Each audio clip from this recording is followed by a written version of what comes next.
You're listening to a podcast from the South China Morning Post.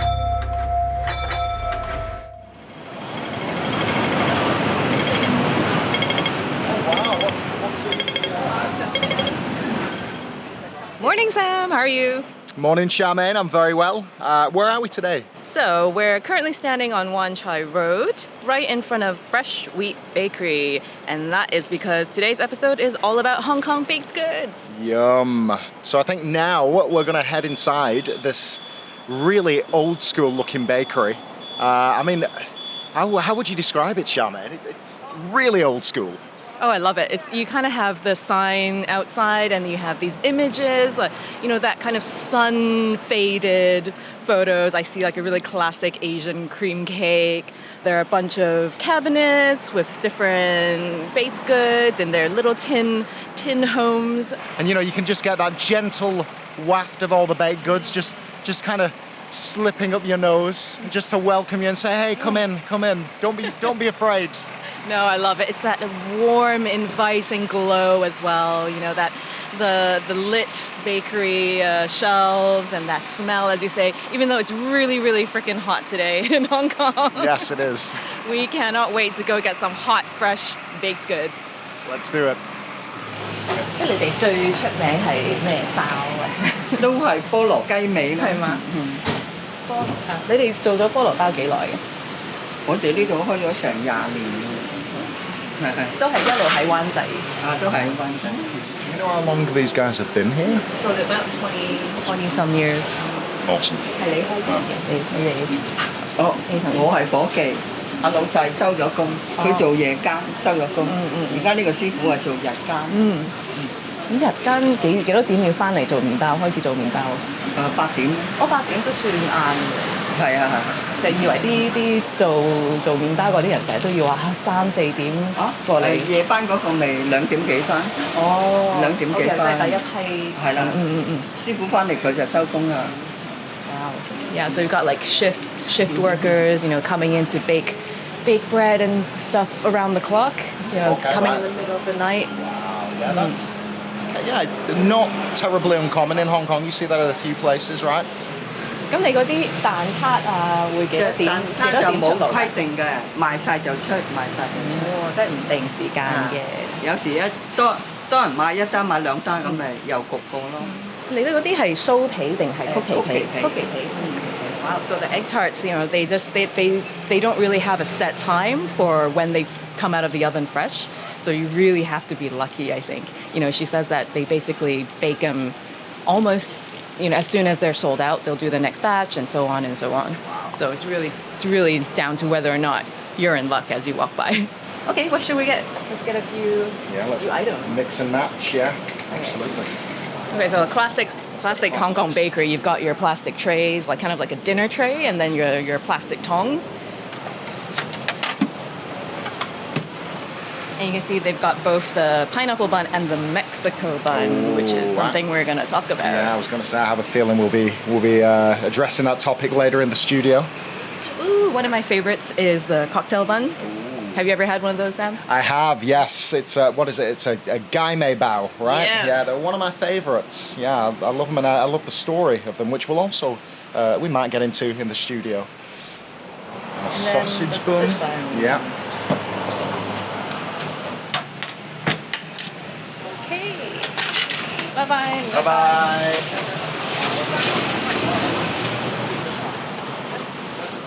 So we've just come back out onto the busy street, and Charmaine, can you give a final tally up of what goods we've actually gone ahead and bought in there? All right, so we've got the cocktail bun, pineapple bun, sausage bun, egg tarts. It's a very, very solid haul.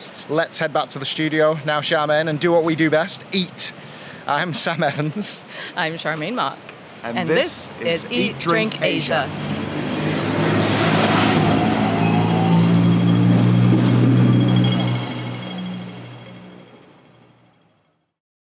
This episode is brought to you by Cathay Pacific. Treat your taste buds to a delightful in-flight experience with Cathay Pacific. Enjoy the buttery goodness of their signature egg tarts, a Hong Kong classic that will transport you to the bustling streets of the city. Made with the finest ingredients and prepared with great care, you can taste the difference in the detail. Plan your next trip at cathaypacific.com. Okay, so we're back to the studio with our haul, and we're going to dig in, I think, aren't we, Charmaine? Let's get stuck into this stuff. What should we try first? Oh, man. Okay, well, let's see. Let's start with savory. Let's go savory and then sweet, okay? Sounds great. All right. So the sausage bun.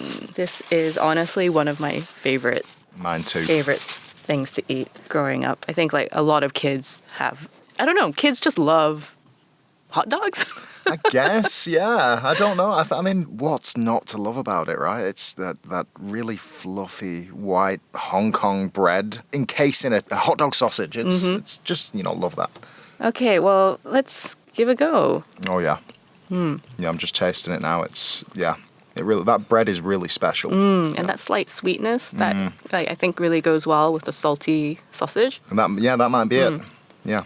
So you said an interesting point, Charmaine, that sausage buns, a lot of kids like them, so I'm guessing that's personal experience. Growing up in Hong Kong, were these your favourite as a kid? Actually, I don't really remember when I started really liking sausage buns. When I was growing up, my clearest memory is actually, going to school with my dad. We'd take the minivan out to Central Star Ferry, and then we'd pop by a bakery at the pier, and then we'd always get none of these things. It would always be like those they almost look like pound cakes. So it wasn't really until I would say maybe even when I left Hong Kong that sausage buns became something really nostalgic to me. Okay. And then it was something that I really missed, and I just actually wanted to find out if I could make it myself. Okay. So, it's really expensive to buy this in the UK. Oh, yeah. So, I mean, how much did we just pay? It was just what Okay, what was the bill? Producer, what was the bill? $46. $46 for all that. That's for insane. all that, really? That is really good value. That's insane. You can't even buy a coffee. It's so true. Yeah. So in order to recreate that taste of home, I would actually go through cookbooks and try and figure out how to make it. And it's actually not too bad. It's I would say my attempt was not too shabby. Yes, okay. Well, kudos to you. You're quite adept at making them. And how about you, Sam? What's your early memory of Hong Kong? Well, I think for me, I was not introduced to Hong Kong baked goods until I came to move here, which was 5 years ago. In fleeting visits before then, that had mostly been under the radar. It was more about, Dai Pai Dong and, more quote-unquote traditional Cantonese food. I'd lived in Japan, and I had a lot of experience with Japanese bakeries. And coming to Hong Kong, I was really, really pleasantly surprised. They were even better than Japanese bakeries, is what I'm trying to say. I really fell in love with them. The bread it's sweet like Japanese bread, but it's also a little bit doughier, and it's just so unique. So for me, that was it. And, something that basically I could tell what it was because I could see it had a sausage in it. So that's why I went for it. And it was love at first bite, I suppose. It really was. I've been on them ever since. Should we try the pineapple buns? Ooh, yes. After this. Classic. You know what's missing? What's missing? Butter. That's true. The bolo yao. That's the missing element here, I think. Yeah. But we can't complain because we do have the bolo bao. So for pineapple buns, it's a very curious name, isn't it? Pineapple bun? As far as I know, pineapple has nothing to do with the history of Hong Kong. So, Charmaine, can you shed a bit of light on where the term pineapple bun comes from? Of course. I think this is one of the most frequently asked questions. And when it comes to Hong Kong baked goods, everyone always says, hey, this pineapple bun, it doesn't have any pineapple in it. What gives, right? So the top of a pineapple bun, you can see it has this very distinct crackled kind of texture that is very different to the bun underneath, right? So this is actually made from two different types of dough. The one on top is actually consisted of sugar, flour, lard, baking soda. And so I'm guessing that when it's in the oven, it kind of cracks and it causes this pineapple-esque appearance. Exactly. Right? Science. Science, guys. Amazing. And how about the taste behind the science? I mean, a good pineapple bun really is that kind of crisp topping. And then the yielding to that soft, fluffy bun underneath. It's quite a masterpiece in layered textures, I would say. It's said that the pineapple bun first made its appearance after World War II. But exactly where it came from remains up in the air. There are many origin stories, though. So you can see, appearance-wise, the pineapple bun looks very similar to Japan's melon pan. So maybe that's where they came from. Sam, when you were living in Japan, did you have a melon pan? I did, yeah. I wasn't as big a fan of melon pan as I am of pineapple buns because they taste quite different. But yeah, I had a melon pan every now and again. Completely, perfectly pleasant. So melon pan was allegedly invented by an Armenian pastry chef who was working in the Imperial Hotel in Tokyo in the 1920s. War in the Pacific has been a bogey threatening the world for many years. The rich possessions of the Western powers are now in mortal danger. And Japan's most deadly thrust was seen to be at Hong Kong as we received our first pictures from the Crown Colony since the declaration of Far Eastern War. Kowloon and Victoria. Hong Kong was occupied by the Japanese during World War II, so perhaps that was when the local population adapted the melon pan, and that led to its evolution as the pineapple bun. But there was a lot of segregation between the local Chinese and the Japanese population during that time. So whether the Japanese had any influence on Hong Kong food culture during that period remains in doubt. But just like how pineapple buns don't have any pineapple in them, melon pan also don't have any melon either.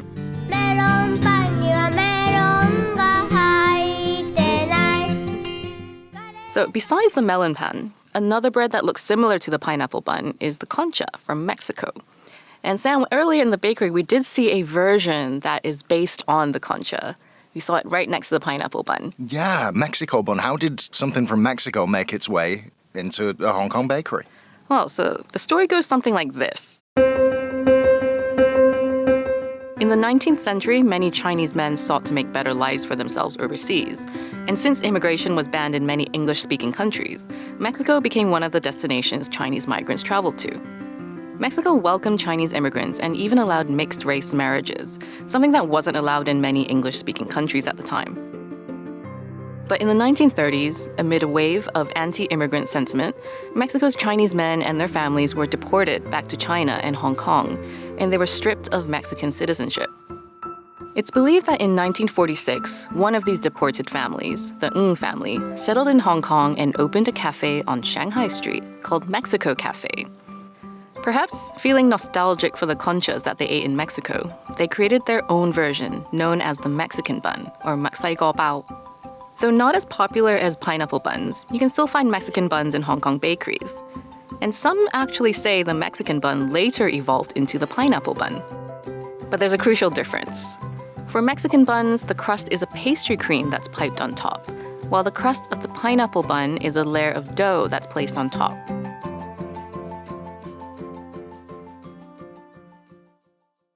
Another theory is that the pineapple bun is actually a cultural influence from Russia.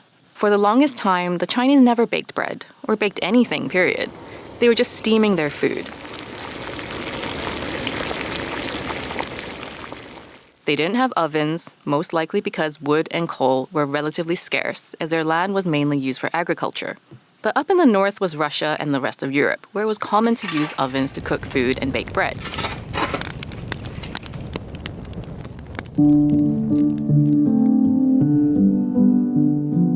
Here's Louisa Ho, the president of Hong Kong's Bakery and Confectionery Association. 香港未曾淪陷嘅時候咧，就上海啊、山東啊嗰一帶，呢一派嗰啲咧，嗰就叫做俄羅斯派。In the 1910s and 1920s, the Russian Revolution led many people, mostly rich Russians, to flee to China, specifically in the Shanghai and Shandong regions. That's when the culture of baking bread was introduced to local Chinese people. In the 1950s, political turbulence in the mainland forced a great number of people in Shanghai and Shandong to migrate southwards to Hong Kong, bringing along with them the Russian tradition of baking breads. Some of these new immigrants opened restaurants in Hong Kong and served Russian-style baked breads. Perhaps the breads were too plain, and the local Hong Kong eaters grew bored with it, so the bakers thought of making it more interesting by adding a sweet, crispy crust on top. Our last theory traces pineapple buns to the Chinese walnut cookie, or hap tou shou. So you might be thinking, how could a bun come from a cookie? But if you compare the walnut cookie to the crust of pineapple buns, there's actually quite a lot in common. Here's Louisa again. 咁啲茶餐廳嗰啲師傅咧就整麵包，咁咪用咗呢個合桃酥嗰個 concept。The taste of the two is very similar since they use the same ingredients: flour, sugar, lard, eggs, baking powder, and baking soda. The texture of the two are similar. They both turn crumbly after you bite into them. So maybe the topping of a pineapple bun is just a nutless version of the walnut cookie placed on top of a bun. What about pineapple buns with butter? I don't see melon pan or conchas being served with a thick slab of butter. Such a mistake. Yeah, so bolo yao are definitely a Hong Kong creation. There's no doubt about that. So Sam, can you guess where cocktail buns came from? Oh, I know this one.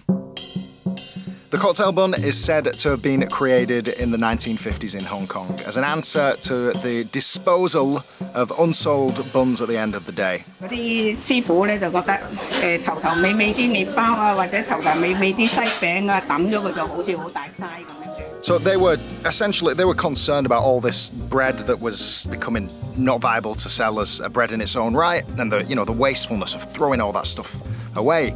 So what they'd do is they would make it into a fresh creation that could be sold the next day. They'd crush these leftover buns into pieces and add sugar, and voila, a new filling of a new bun was born in the morning.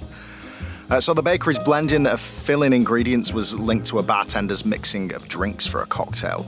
Therefore, the Cantonese term gai mei bao is a literal translation from its English name, cocktail bun. But no, cocktail buns certainly don't contain any alcohol. These days, the filling for a cocktail bun is made fresh with shredded coconut added to the mix for a little bit of an exotic taste. I mean, I think that coconut flavor is what draws me in. It's just sweet, nutty, brilliant. It's so nice, right? Just kind of sets it apart. And we do have a gai mei bao. We have a cocktail bun, so let's try a bit and give our thoughts on it.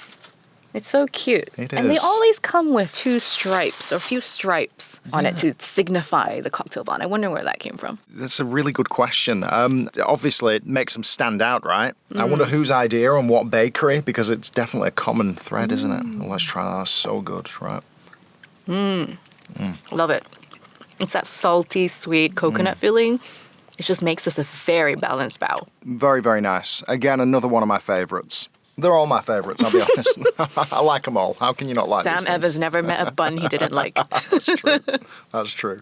Okay, well, the egg tart, I mean, this is a classic. Are you team flaky pastry or cookie crust? I'm cookie crust, so that's why I was really happy this morning at the bakery, because the egg tarts were cookie crust. And we've got one here, Yep. and it's not hot anymore. But I'm sure it's still tasty.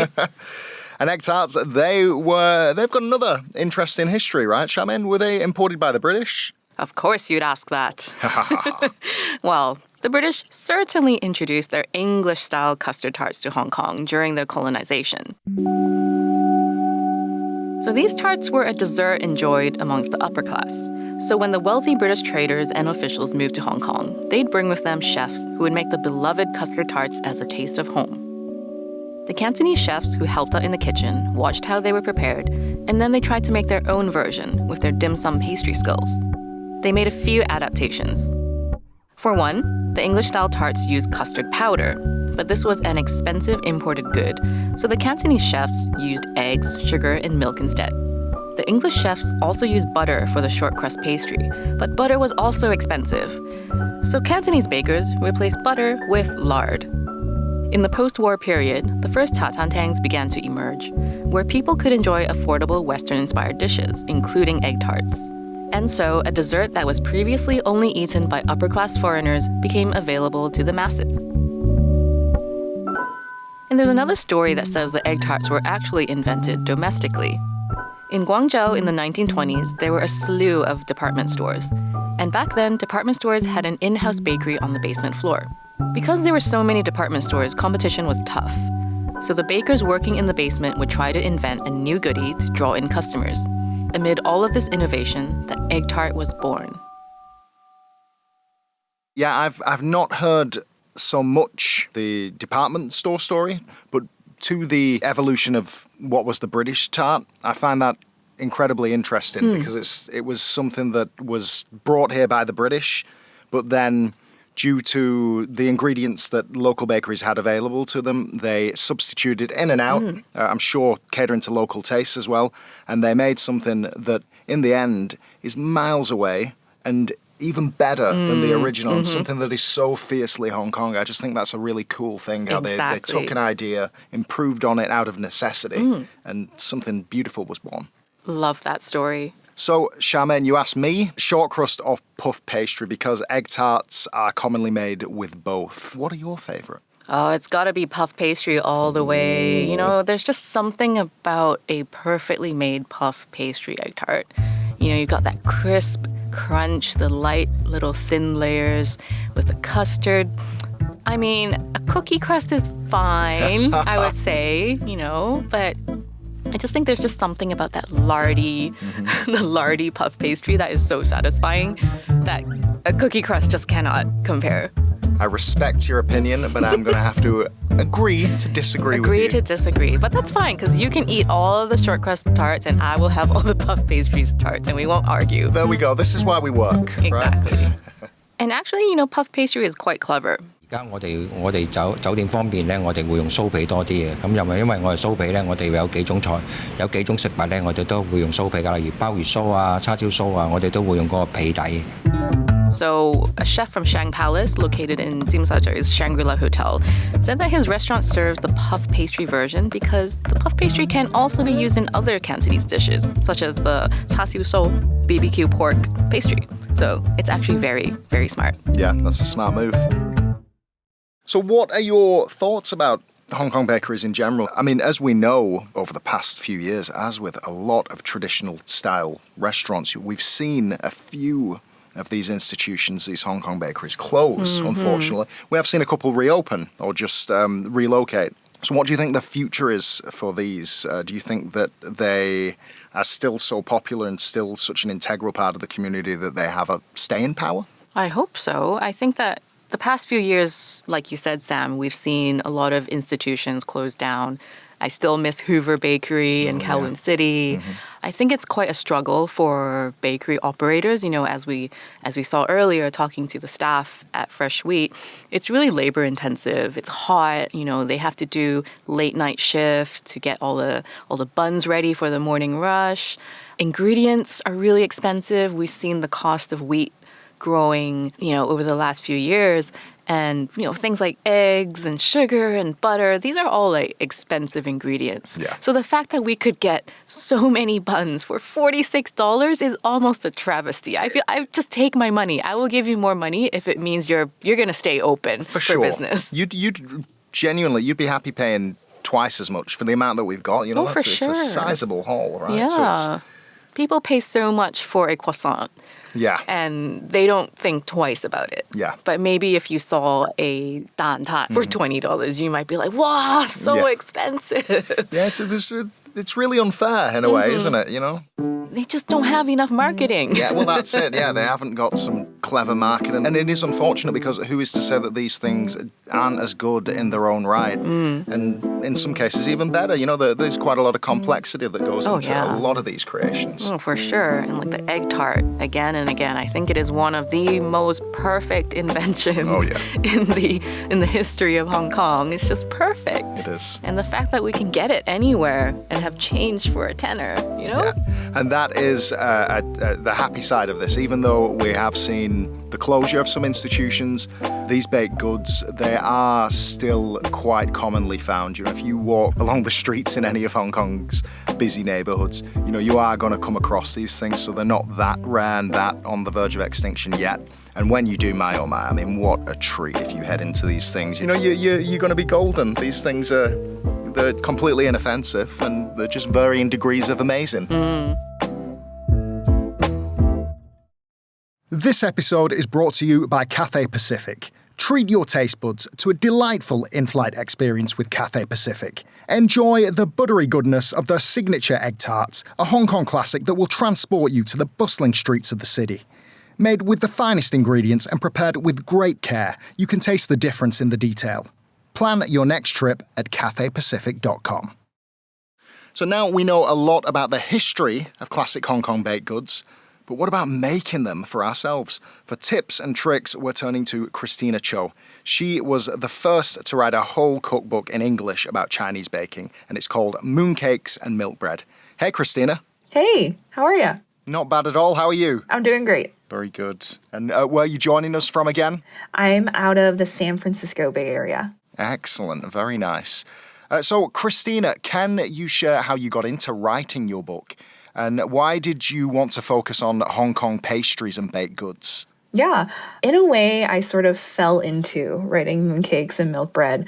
Sometime in 2018 or early 2019, I was sort of dabbling into making milk bread at home and recreating some of my childhood favorite bakes like red bean buns and hot dog flour buns, just because I had never seen recipes for those anywhere, definitely not in books, rarely on the internet.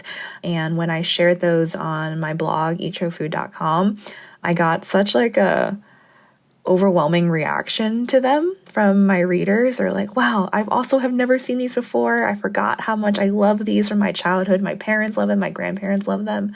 So that sort of sparked the idea that I'm like, oh, maybe people would actually buy a book about Chinese baking. 2020, in a way, forced me to kind of like stay in my kitchen and just like focus on baking like the rest of the world.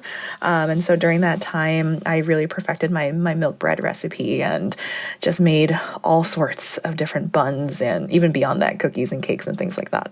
I really wish your cookbook was around when I was living abroad and really, really hankering for a good sausage bun. Yeah, it really would have helped me so I wouldn't have to pay, I don't know, upwards of £2-3 for a bun. Yeah, imagine how much money you could have saved if you were just making them yourself. Exactly.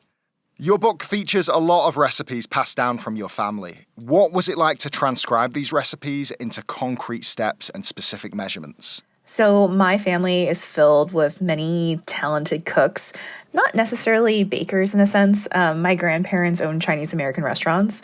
When they immigrated from Hong Kong to Cleveland, Ohio, where I'm originally from, they moved there in the late 60s. So I always was surrounded by really good cooks. But no one ever wrote down a single recipe. So whenever I would call my mom or ask my grandma, I'm like, how do you make your steamed cupcakes? Or how do you make your char siu? They're like, well, we throw in like a handful of this. You make sure you want to use like that brown teacup in the corner to measure all your sugar and things like that. So getting a recipe out of someone from my family is incredibly difficult. Something that I had to do, I would actually just travel home and just watch them and take notes and ask questions of why they were doing these things. When I couldn't travel home, my mom would actually go over to my grandma's house and she would record her for me. And I would just like watch these sort of like grainy videos like over and over again. I'm like, okay, like what spoon is she using?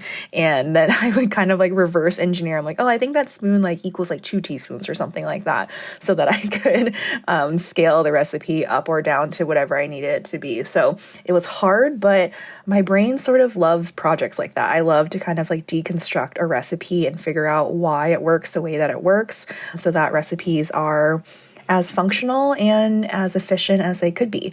Another kind of nice product of learning these recipes from my family is that beyond the recipe, I also got to know a little bit more about them, about my grandma, about how she learned how to make her steamed cupcakes or her white sugar cakes as a child. I heard stories that I probably wouldn't have otherwise heard if we were just, just like chatting or watching TV or something. I love that. That is the most wholesome thing. And actually, I want to go back to the whole concept of not too sweet. You do mention this quite a lot in the cookbook.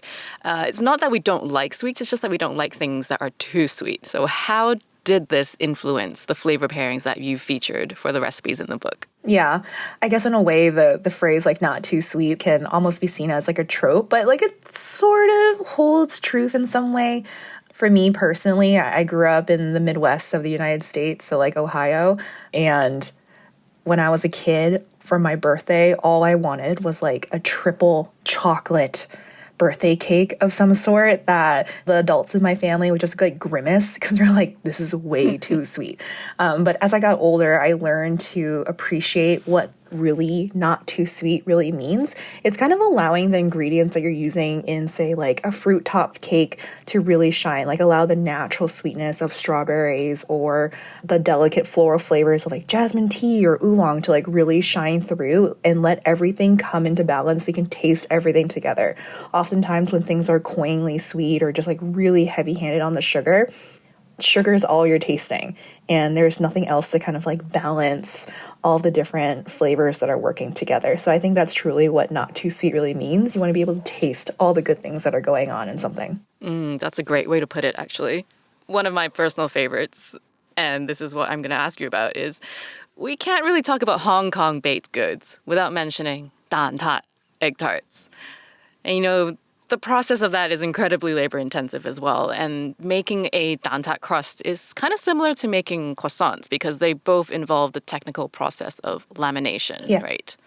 So I think a lot of home bakers, myself included, are pretty intimidated by this. So do you have any tips for us if we should tackle this recipe at home? So my first piece of advice as like a home baker, you want to decide how ambitious you want to be. I think that the short crust style of an egg tart is a little bit easier to make, especially if you have a food processor. But I also think that the flaky style using a puff pastry is very approachable as long as you kind of like follow the process. My recipe for homemade like Chinese puff pastry, I consider it one of the easiest puff pastries I have ever made, and it comes together so quickly, especially when you have a food processor. You literally just throw all the ingredients for your butter block and your dough block in there for maybe 15 seconds each, wrap it up in some plastic wrap, chill it out in the fridge, and you just laminate them together, which I know sounds kind of simple when you just say it like that, but it's really not that hard if you have a big rolling pin. So I guess my tip is you decide how hard you want to make it.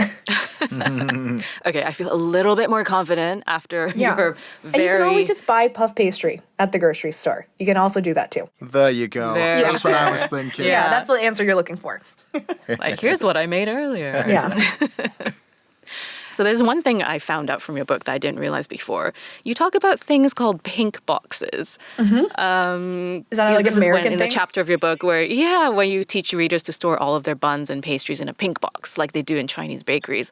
Can you tell us about what this pink box is and what it means for Chinese Americans? Yeah. I guess saying that now, like I'm imagining that's probably more of like an American thing. And I was actually on another podcast a couple years ago that actually talked a little bit about the origin of pink boxes, which was really fascinating. But for me, whenever I go to a Chinese bakery, and I remember even from a kid, how it was almost sort of like a badge of honor because getting a pink box meant that you had ordered enough to warrant getting a pink box to fill it up. You know, you didn't just get like 1 or 2 buns, you got like a dozen to really stuff in there.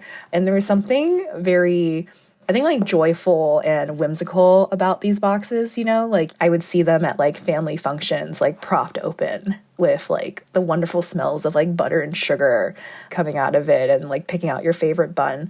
But I think they have just become like very iconic for Asian style bakeries. And from the other podcast that I was on, the pink box came out of somewhere in like Southern California, and they were supplying a bunch of Asian bakeries down there, and they went with pink because it was the cheapest color. That sounds about right. Yeah, it was like the cheapest color to either buy or manufacture, something like that. And so that's how the pink box became really popular. And I think like it started in California and as a trend probably like made its way across the United States and stuff. And so now a lot of Chinese bakeries have pink boxes. I absolutely love that story. Yeah, maybe there was surplus from like a baby shower company or something, right? Yeah. Asians are very resourceful. Yeah. So, to stay in that vein of Chinese American culture and, bakeries placed within it, Kristina, throughout your cookbook, you also share some of your favorite Chinese bakeries across America. And to quote you, you write, Chinese bakeries are not something new and trendy, but a beautiful facet of Chinese American life. So can you elaborate on that a little bit, and how do bakeries in your eyes fit into, Chinese American culture? Yeah. When I was writing my book, I felt like it was important to allow some space, some pages in my book to kind of showcase actual Chinese bakeries that have existed within the United States for a very long time. I felt like I had the responsibility to do that because I was writing Mooncakes and Milk Bread, and it was the very first book to cover Chinese baking in any context whatsoever and on any scale. So for a lot of people, this might be the very first time they had ever heard of it. And I was aware of that audience that I was writing for, but I was also writing for people like me who grew up going to Chinese bakeries, road tripping to Chicago with my parents because that was the closest bakery. I was writing for people of my parents' generation, even my grandparents' generation, that have this childhood-like fondness for Chinese baking, and it's so ingrained to their life and their community. And so for them, it's not new. It has just been part of their life. And so I feel like the bakery features that I had included in my book, all of these bakeries, it wasn't actually intentional. It just kind of happened that way, that the bakeries that I featured in Los Angeles, New York City, even San Francisco are some of the oldest bakeries in their relative Chinatowns, showcasing that they've been around for one for 30 years, one for like 80, and one for almost over 100 years. And just kind of really showcasing that like Chinese baking is not like something generally new to be discovered. It has been around, and it just is now here to be celebrated instead. Lovely. Yeah. Just a follow-up question for a Guaylo like me. I find it really interesting. So Chinese baking and Chinese bakeries, they've been around for so long, like in some cases more than 100 years, as you said, Kristina.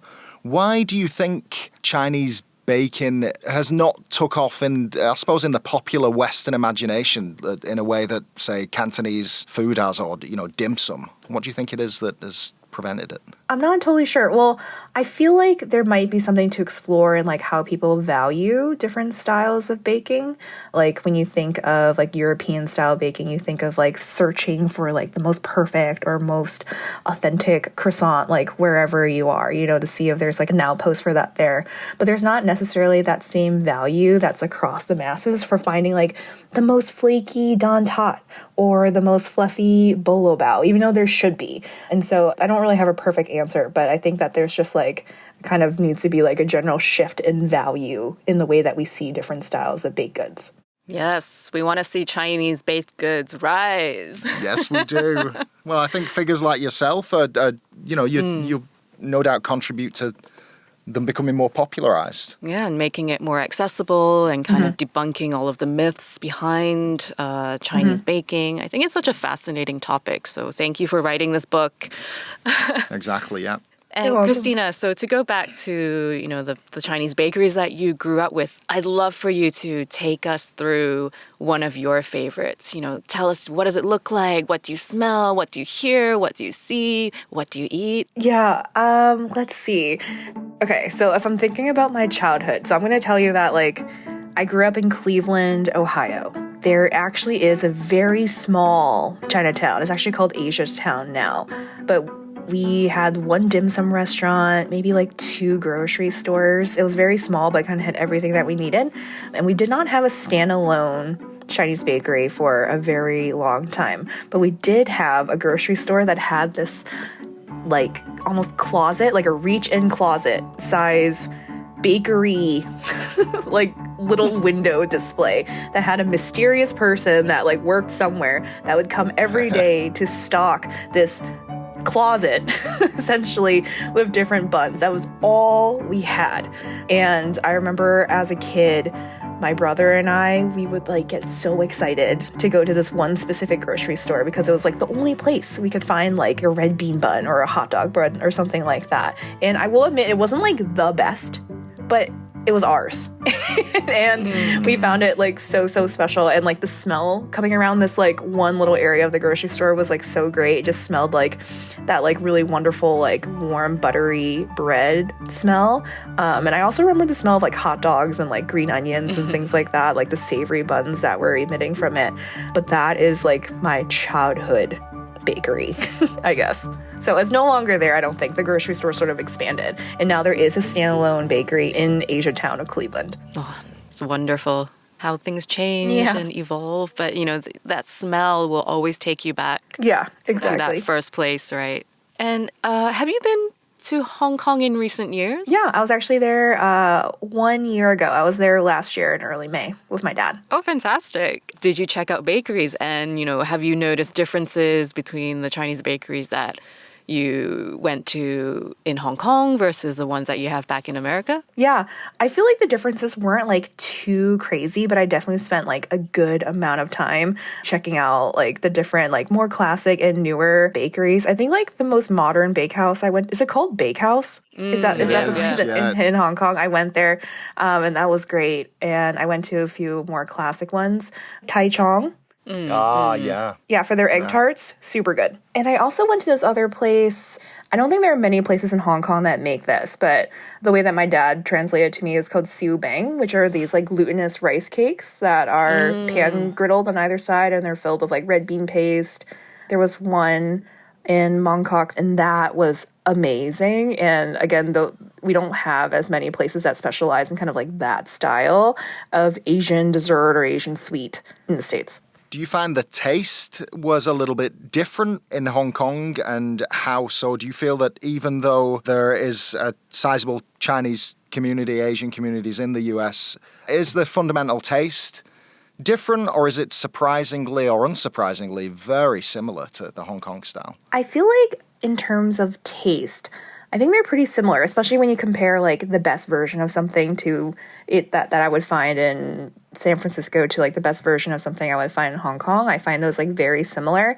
I think what's different is that in Hong Kong, there's just like a wider breadth of like either traditional things or utilize ingredients like red bean paste in ways that like you wouldn't normally see in the United States, but are probably very common for people who live out their lives in Hong Kong.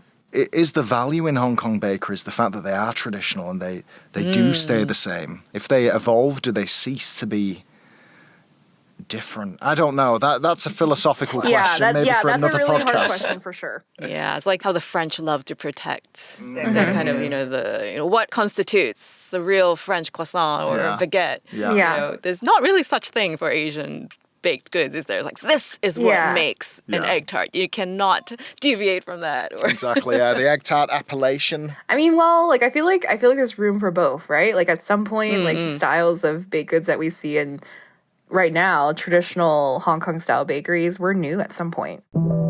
I would maybe consider things like the siu bang, like the glutinous rice cakes, or things like moon cakes as like really, really traditional. But like something like a bolo bao has only been around for like maybe like 80 years, so it's not like deeply rooted in our history quite yet. So there's always room for change. Exactly. Yeah, love that point.